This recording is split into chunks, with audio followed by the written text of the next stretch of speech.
नमस्कार दोस्तों, welcome to my YouTube channel. In this video today we will discuss about sales. Let's get started. हम बात करते हैं सेल्स के बारे में। कोशिका सजीवों के शरीर की एक रचनात्मक क्रियात्मक इकाई है और प्रायः स्वतः जनन में समर्थ है। बात करें हम कोशिका का अंग्रेजी शब्द सेल लैटिन भाषा के सेलुला शब्द से लिया गया है, जिसका अर्थ एक छोटा कमरा है। कुछ सजीव जैसे जीवाणुओं के शरीर एक ही कोशिका से बने होते हैं, उन्हें एक कोशिकीय जीव कहते हैं। जबकि कुछ सजीव जैसे मनुष्य का शरीर उनके कोशिकाओं से अनेक कोशिकाओं से मिलकर बना होता है, उन्हें बहुकोशिकीय जीव कहते हैं। तो ये दो तरह यूनिसेलुलर ऑर्गेनिज्म हो गए, ये मल्टी सेलुलर ऑर्गेनिज्म हो गए। इसमें जैसे बैक्टीरिया, पैरामीशियम, अमीबा, इसमें ऑक्टोपस हो गया और पेट्रोमाइजोन। तो ये एग्जाम्पल हो गए। अब हम बात करते हैं टाइप्स ऑफ सेल्स की। तो जीवधारियों में कोशिकाएं दो प्रकार की होती हैं, जो इस प्रकार है: प्रोकैरियोटिक कोशिकाएं, यूकैरियोटिक कोशिकाएं। बात करें हम प्रोकैरियोटिक कोशिकाएं की, तो प्रोकैरियोटिक सेल्स मतलब प्रो मतलब प्रिमिटिव मतलब प्राचीन, और कैरियन मतलब न्यूक्लियस, न्यूक्लियस जो बहुत प्राचीन जो है न्यूक्लियस को कैरी करते हैं। बात करें रचना के आधार पर, ये कोशिकाएं प्रिमिटिव होती हैं मतलब प्राचीन होती हैं। इन कोशिकाओं में न्यूक्लियर मेम्ब्रेन नहीं पाई जाती है, जिस कारण केंद्रक में पाए जाने वाले पदार्थ जैसे प्रोटीन, न्यूक्लिक अम्ल, डीएनए और आरएनए साइटोप्लाज्म से सीधे संपर्क में रहते हैं, अर्थात इसमें न्यूक्लियस नहीं होता है। अब बात करें हम कि डीएनए हिस्टोन नामक प्रोटीन के साथ संबंध नहीं होता है। डीएनए जो होता है हिस्टोन नामक प्रोटीन नहीं पाई जाती है डीएनए में। बात करें नीले हरे शैवाल में तथा बैक्टीरिया में इस तरह की कोशिकाएं पाई जाती हैं। अब है हमारा यूकैरियोटिक सेल्स। यू मतलब गुड और बेल, कैरियन मतलब न्यूक्लियस, मतलब इसका हो गया ट्रू न्यूक्लियस। इस प्रकार की कोशिकाओं में पूर्ण विकसित न्यूक्लियस होता है न्यूक्लियर मेम्ब्रेन के साथ, और विभिन्न कोशिकांग जैसे कि सेल ऑर्गन्स होते हैं, जैसे कि क्लोरोप्लास्ट हो गया, माइटोकॉन्ड्रिया, गोल्गी बॉडीज इत्यादि। बात करें डीएनए में हिस्टोन नामक प्रोटीन पाया जाता है। इस प्रकार की कोशिकाएं शैवाल, दूसरे पौधों और जंतुओं में पाई जाती हैं। जैसे यूकैरियोटिक सेल्स हो गई, इसमें ये इस प्रकार की, और प्रोकैरियोटिक सेल्स में न्यूक्लियस नहीं होता है, ये सीधे साइटोप्लाज्म में होता है, और इसमें क्या है न्यूक्लियस होता है। इसमें जो डीएनए पार्ट्स होते हैं वो क्या है न्यूक्लियस मेम्ब्रेन के द्वारा घिरे रहते हैं। अब बात करें कोशिका की खोज की। रॉबर्ट हुक ने 1665 ईस्वी में किया, कोशिका की खोज की थी। 1839 ईस्वी में स्लाइडेन तथा स्वान ने कोशिका सिद्धांत प्रस्तुत किया। बात करें कोशिका के खोजकर्ता जो है रॉबर्ट हुक हैं। अब सजीवों की सभी जैविक प्रक्रियाएं जो होती हैं, क्रियाएं कोशिका के अंदर होती हैं। कोशिका के भीतर ही आवश्यक आनुवांशिक सूचनाएं होती हैं, जैसे डीएनए, आरएनए, जो क्रोमोसोम्स होते हैं वो आपके न्यूक्लियस के अंदर ही होते हैं, मतलब सेल्स के अंदर होते हैं, जिनसे कोशिका के कार्यों का नियंत्रण होता है तथा सूचनाएं अगली पीढ़ी की कोशिकाओं में स्थानांतरित होती हैं। बात करें हम कोशिका का विधिवत अध्ययन साइटोलॉजी या सेल बायोलॉजी कहलाता है। कोशिका की संरचना की बात करें, कोशिका का निर्माण कई घटकों से हुआ है, जिन्हें कोशिकांग, सेल ऑर्गेनल्स, ऑर्गेनेल कहा जाता है। प्रत्येक कोशिका अंग एक विशेष कार्य करता है। इन कोशिका अंग के कारण ही कोशिका एक जीवित संरचना है, जो जीवन संबंधित सभी कार्य करने में समर्थ होती है।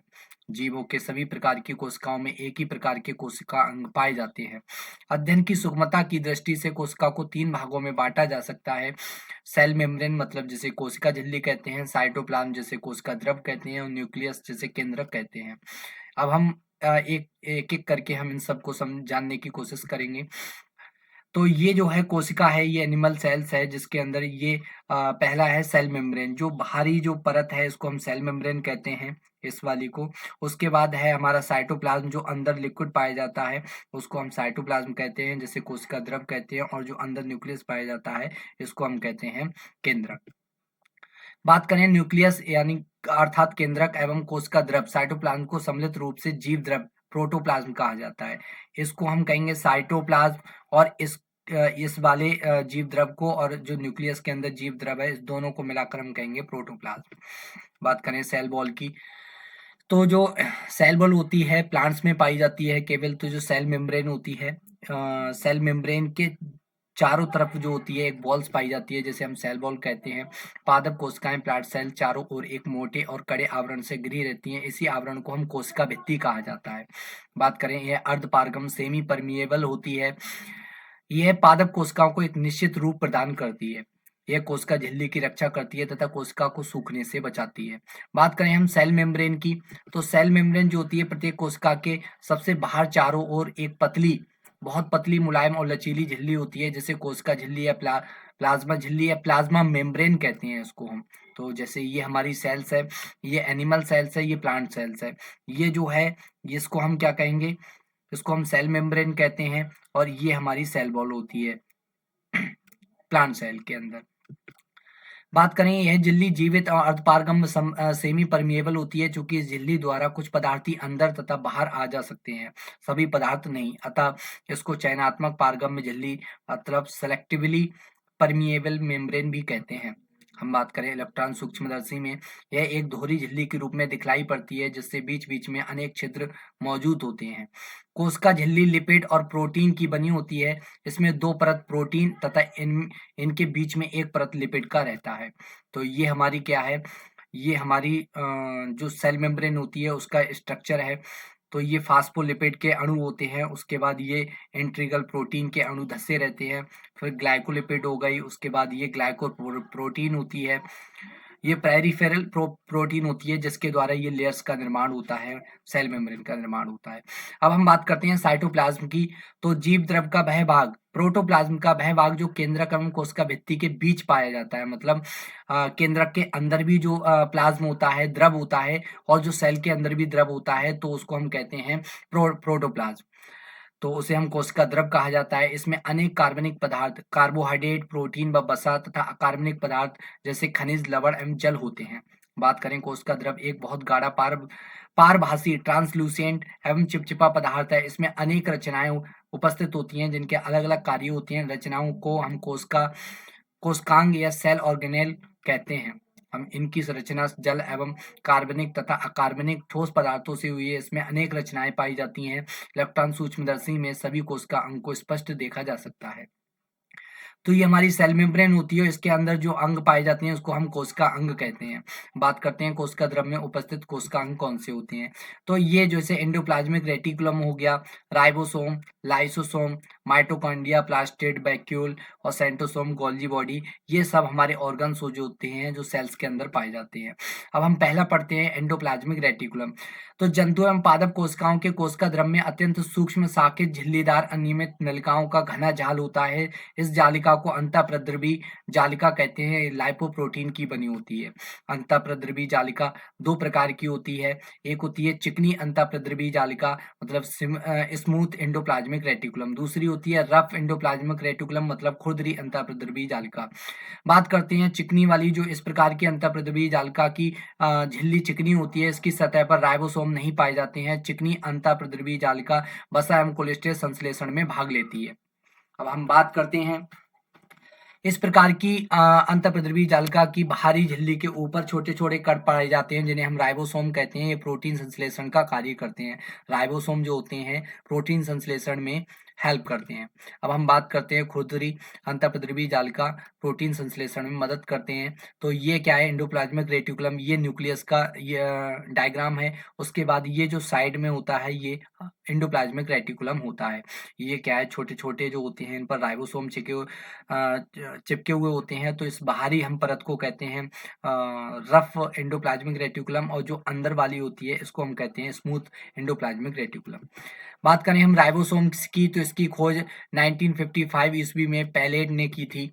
तो ये ऐसे कण हैं जो केवल इलेक्ट्रॉन सूक्ष्मदर्शी से ही दिखाई देते हैं। ये अंतःप्रद्रवी जालिका की झिल्लियों की सतह पर सटे होते हैं या फिर अकेले या गुच्छों में कोशिका द्रव में बिखरे रहते हैं। बात करें ऐसे राइबोसोम जो गुच्छों में मिलते हैं, उन्हें हम पॉलीराइबोसोम कहते हैं या पॉलीसोम कहते हैं। ये रचनाएं प्रोटीन और आरएनए की बनी होती हैं। राइबोसोम की विशेषताएं क्या होती हैं, देखें, पहला झिल्ली विहीन होते हैं, मतलब इनमें मेम्ब्रेन नहीं पाई जाती है। गोलाकार होते हैं, स्पेरिकल होते हैं। सबसे छोटा कोशिकांग है, इसका व्यास जो होता है 150 से 250 एंगस्ट्रॉम तक होता है। उसके बाद ये राइबोप्रोटीन तथा एमआरएनए के बने होते हैं। ये कोशिका द्रव माइटोकॉन्ड्रिया, केंद्रक, अंतःप्रद्रवी जालिका, हरित लवक में पाए जाते हैं। बात करें, ये राइबोसोम का डायग्राम है। तो इस इसमें 2 यूनिट होती हैं, एक लार्ज सब यूनिट, एक स्मॉल सब यूनिट, दोनों को मिलकर एक राइबोसोम का निर्माण होता है।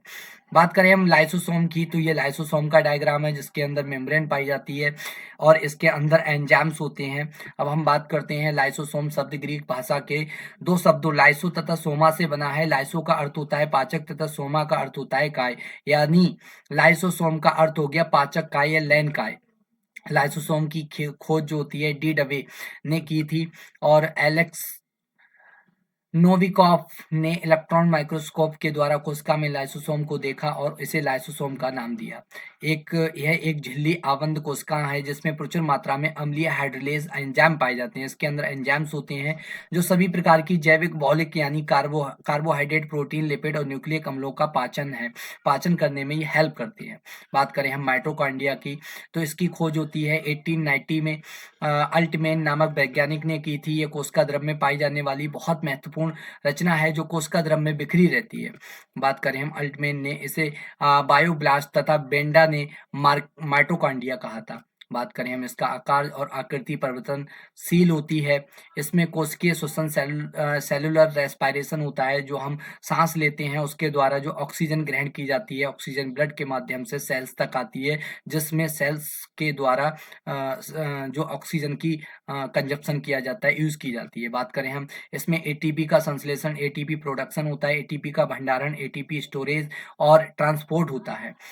इसमें कोशिका का शक्ति ग्रह power house of the cell कहा जाता है। तो ये माइटोकॉन्ड्रिया का आपका डायग्राम है जिसमें क्या है ये किस्टी पाई जाती है इस तरह से, और ये आपका डायग्राम है। बात करें हम प्लास्टिड की, तो प्लास्टिड जो होती हैं 3 प्रकार के हैं, क्लोरोप्लास्ट, क्रोमोप्लास्ट और ल्यूकोप्लास्ट। पहले नंबर देखते हैं, ये केवल पादप कोशिकाओं में पाए जाती हैं। कोशिका द्रव में चारों ओर बिखरे रहते हैं। ये आकार में मुख्यतः अंडाकार, गोलाकार या तस्तरी नुमा होते हैं। इसके अलावा ये भिन्न भिन्न आकार जैसे तारानुमा, फीतानुमा, कुंडलाकार आदि भी हो सकते हैं।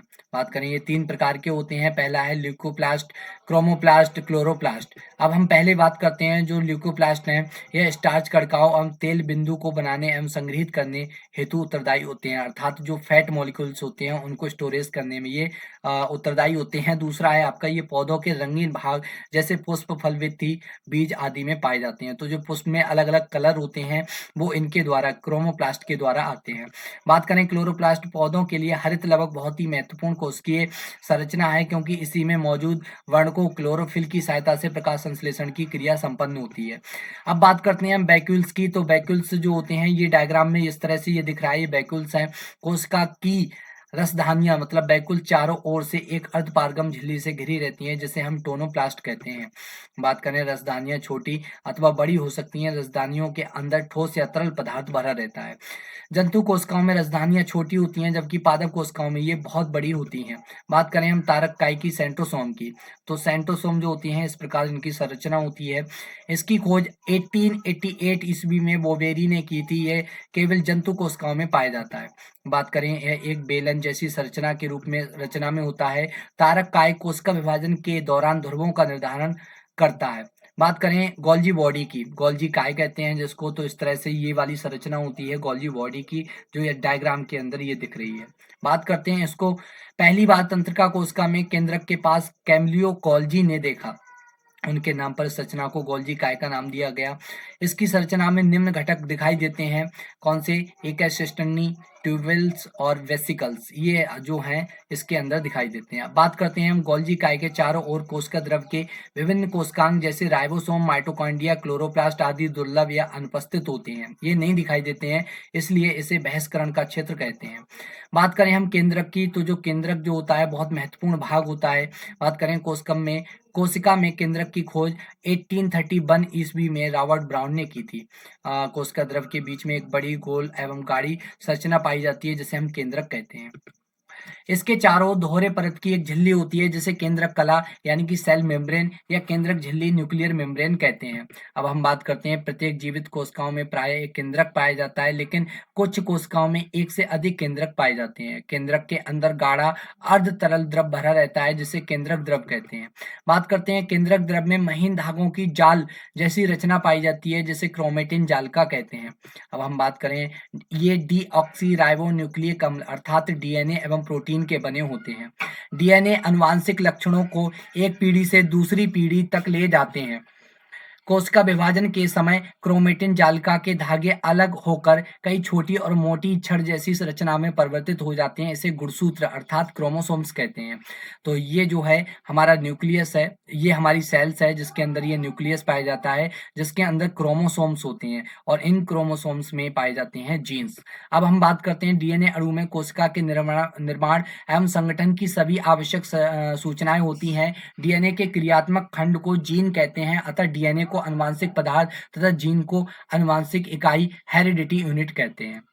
अब हम बात करते हैं केंद्रक कोशिका की रक्षा करता है और कोशिका विभाजन में भाग लेता है। ये कोशिका के अंदर संपन्न होने वाली सभी उपापचयी अर्थात मेटाबॉलिक तथा रासायनिक क्रियाओं का नियंत्रण करता है। ये कुछ जीवों में कोशिकीय जनन में महत्वपूर्ण भूमिका निभाता है। एक सामान्य कोशिका के केंद्रक में गुणसूत्र अर्थात क्रोमोसोम महीन, लंबे तथा अत्यधिक कुंडलित धागे के रूप में दिखाई देते हैं। तो ये जो है हमारा क्रोमोसोम का डायग्राम होता है। इस तरह से इनकी ये कुंडलित होते हैं, जिसमें क्या है ये डीएनए का स्ट्रक्चर है और इनमें क्या है ये जीन के पार्ट्स होते हैं, जीन्स के। और जो ये आगे इसको हम देखेंगे और तो इनमें न्यूक्लियोटाइड्स होते हैं जैसे ग्वानिन, सिस्टोसिन, एडेनिन और थाइमिन। तो वीडियो देखने के लिए बहुत बहुत धन्यवाद। वीडियो अच्छी लगी हो तो आप इसको लाइक एंड सब्सक्राइब कीजिए। धन्यवाद।